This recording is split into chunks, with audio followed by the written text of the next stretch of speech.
Recording studio Pawapuri. Magahi recording studio Pawapuri. कजरा तू कैसन लगैने गे चौड़ी लेने तुलू। कजरा तू कैसन लगैने गे चौड़ी लेने तुलू। दे छौड़ी तू हमका गे चुमा लिए के छूट। दे छौड़ी तू हमका गे चुमा लिए के छूट। मतलब निकाल के छौड़ा रे तोए हो जाइमी फूट। मतलब निकाल के छौड़ा रे तोए हो जाइमी फूट। नहीं देबो छौड़ा हम तोरा रे चुमा लेबे के छूट।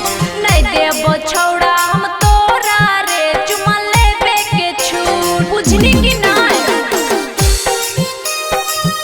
म्यूजिक बाय पप्पू प्रेमी यादव। म्यूजिक बाय पप्पू प्रेमी Yadav. Magahi recording studio Pawapuri. Magahi recording studio Pawapuri.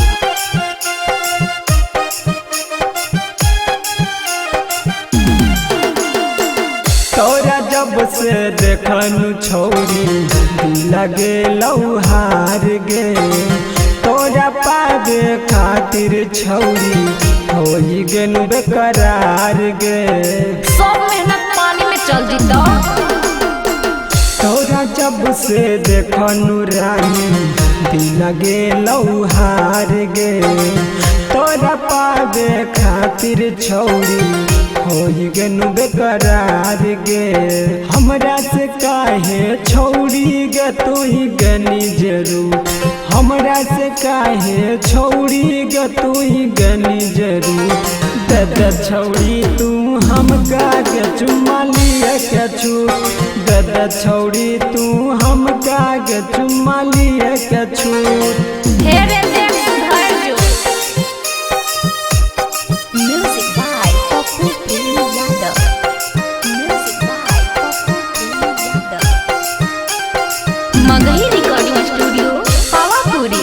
Magahi recording studio Pawapuri.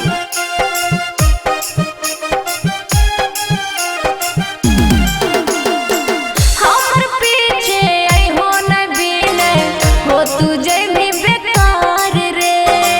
Writer RD छौड़ा के लागल हा कोई बुखार रे। अरे बुझनी कि नहीं बर्बाद हो जिमी। हमर पीछे आई हो न बिने हो तुझे भी बेकार रे। राइटर आरडी छौड़ा के लागल हा कोई बुखार रे। बतिया में छौड़ा नहीं फंसबो रे तोहे कहो ही झूठ। बतिया में छौड़ा नहीं फंसबो रे तोहे कहो ही झूठ। नहीं देबो छौड़ा हम तोरा रे चुमा लेबे के छूट। नहीं देबो छौड़ा हम तोरा रे चुमा लेबे के छूट। अरे बुझनी रे कान खोल के सुन ले।